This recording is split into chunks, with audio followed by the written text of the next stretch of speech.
Welcome to the Mission Development Academy. Mission Development Academy में आप सभी का स्वागत है। और आज हम बात करने वाले हैं बायोलॉजी के एक और बेसिक टॉपिक के बारे में, जो कि है एडेप्टेशन। तो चलिए जानते हैं कि एडेप्टेशन होता क्या है। So adaptation, organism adjust itself according to its environment. This process is called adaptation.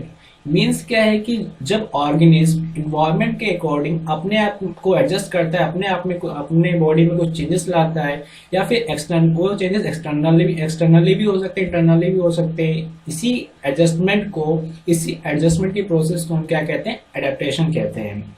सो और दिस एबिलिटी और characteristics of adjustment is called adaptability.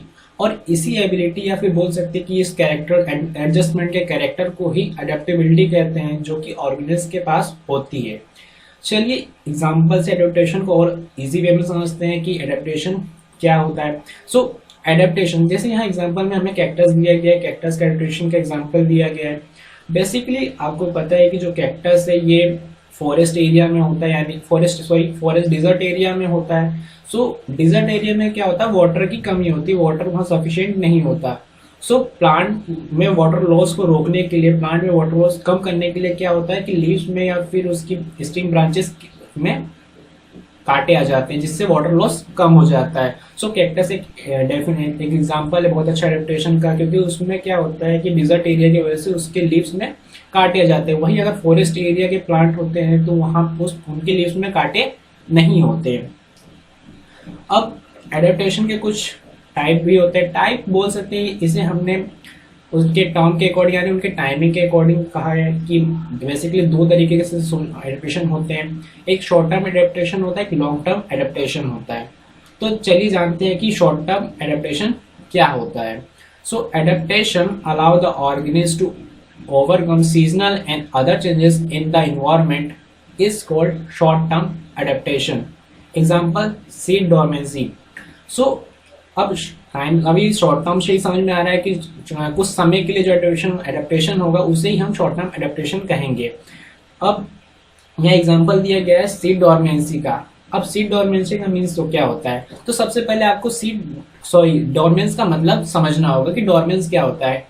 डॉर्मेंस का मीन्स होता है कि रेस्ट कंडीशन, यानी कि जब सीड रेस्ट कंडीशन में होता है। ये एक शॉर्ट टर्म एडेप्टेशन का एग्जांपल है।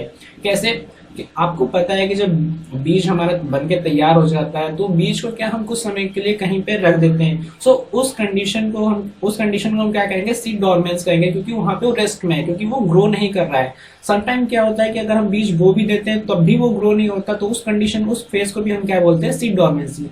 तो वो क्या करता है कि कुछ समय के लिए अपनी ग्रोथ को रोक देता है और रेस्ट कंडीशन में चल जाता है। वो एनवायरमेंट के अकॉर्डिंग अपने आप को अडेप्ट कर लेता है कि अब मुझे ग्रो होना है कि नहीं होना है। सो ये एक एग्जांपल है।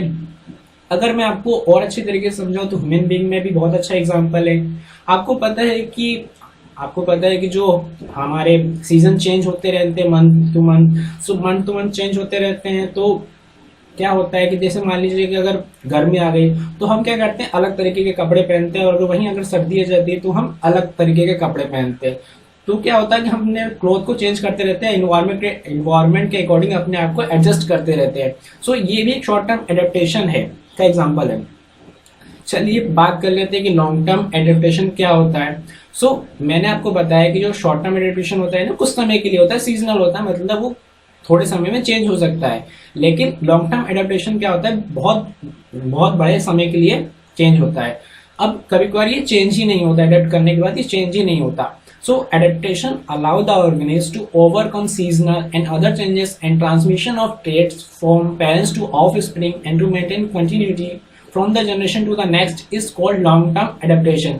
यानी कि जो कैरेक्टर, ट्रेड का मीन्स भी कैरेक्टर ही होता है, जो कैरेक्टर उसके पेरेंट्स से उसके ऑफस्प्रिंग में आ जाता है, नेक्स्ट जनरेशन में जो कैरेक्टर आ जाते हैं वो भी एक लॉन्ग टर्म एडेप्टेशन होता है। जैसे मान लीजिए कि अभी यहाँ पे एग्जांपल दिया है, claw of different birds are well adapted to suit their perching habits. यानी कि अब यहाँ पे बोला गया है कि डिफरेंट तरीके के क्लो यानी अलग अलग तरीके के पंजे दिए गए उनके बैठने के हैबिट के अकॉर्डिंग। अब आपको पता है कि जो चील है वो बहुत आसमान बहुत ऊंचा और हाइट पे उड़ता है, लेकिन वहीं अगर हम गोरैया की बात करें तो कम हाइट पे उड़ती है। सो उनके क्रॉस में भी मतलब उनके पंजों में भी डिफरेंस आता है। वहीं अगर हम बात करें बैट की, चमगादड़ की, तो बैट क्या रात में उल्टा लटकता है, तो उसके क्लॉज अलग होते हैं, उसके पंजे अलग होते हैं।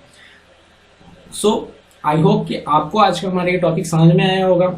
अगर आपको किसी भी टॉपिक के बारे में डाउट है तो आप हमें कमेंट में बता सकते हैं। So thanks for giving your precious time. At the last, thank you so much.